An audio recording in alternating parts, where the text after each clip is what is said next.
Welcome back to Network Africa. Just before we bring the latest from South Africa, we have got some breaking news for you. The Imo State government and Labour have resolved their disagreement, and the Labour unions have suspended their mass protest, and the governor, Rochas Okorocha, is recalling the suspended workers. And to other matters now, it's a very busy week for President Jacob Zuma of South Africa. Yesterday, the Constitutional Court deliberated on the expenses used on his Nkandla residence.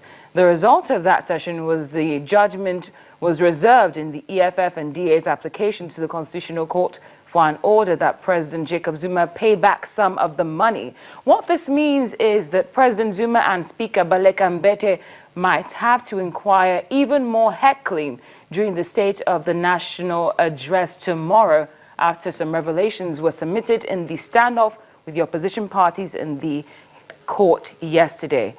The president will give his 2016 State of the Nation address tomorrow, February the 11th, to outline key government business for the year ahead. Now, based on the crisis being experienced with Africa's top commodity producers, world mining heads got together for 3 days in Cape Town, South Africa, to discuss investment and the future of the mining sector. Here's how that went. South Africa's mines are renowned for not only being the deepest, but the most dangerous in the world.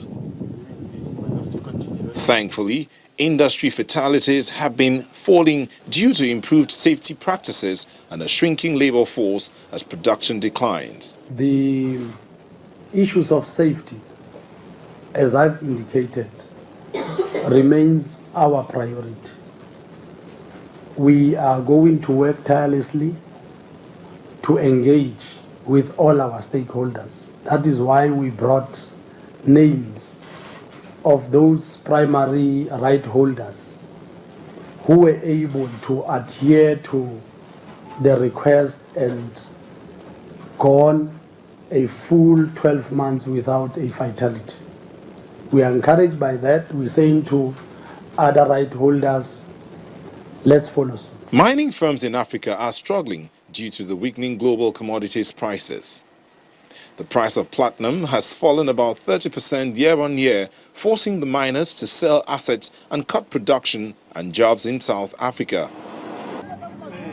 Around 2/3 of the industry, whose mines were damaged by a 5-month strike in 2014, are making losses. However, some industry players are upbeat that there are better times ahead. Obviously, we're in a very challenging period. Having said that, I think what you'll see over the course of the year is that companies that have done the hard work, that have gotten their balance sheet in order, will continue to perform nicely even in this reduced commodity market. And on the commodity-specific side, I think what you'll start to see is individual commodities will outperform. I don't see something where there's a tide that rises all ships, but I do think that there are some great opportunities in select minerals and select companies, especially at the valuations that we're seeing today. Nigeria, the country has been largely unproductive and dominated by small-scale artisanal miners who comprise around 80% of the industry. The Minister of Solid Minerals Development confirmed that the country had completed a review of its mining licenses and will publish the results next week, as Africa's largest economy looks to grow its emerging mining industry and diversify away from an over-reliance on crude oil. Nobody sees Nigeria as a mining destination. If you ask anyone, they will tell you Nigeria is an oil and gas destination. And they've forgotten that this used to be the coal capital of Africa once. It used to be the tin capital of Africa. Nigeria has one of the largest deposits of limestone and bitumen in Africa. Not to mention precious metals, gemstones, all over the place. But we have to do our duty in order to attract the investors. Nigeria first started mining activities in 1902 and has at least 44 known minerals, including gold, iron ore, tin, and coal.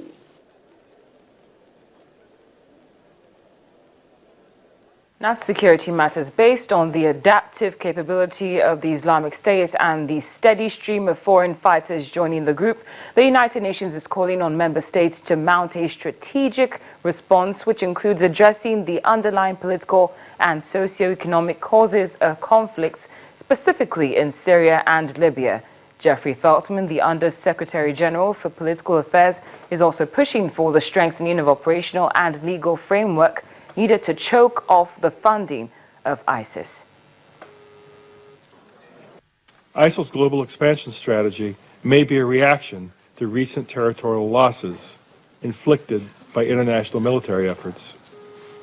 In this context, the swift expansion of ISIL's operations across West and North Africa, the Middle East, and South and Southeast Asia, the increasing number of terrorist groups pledging allegiance to its cause, and the substantial flow of foreign terrorist fighters from around the world are sources of major concern.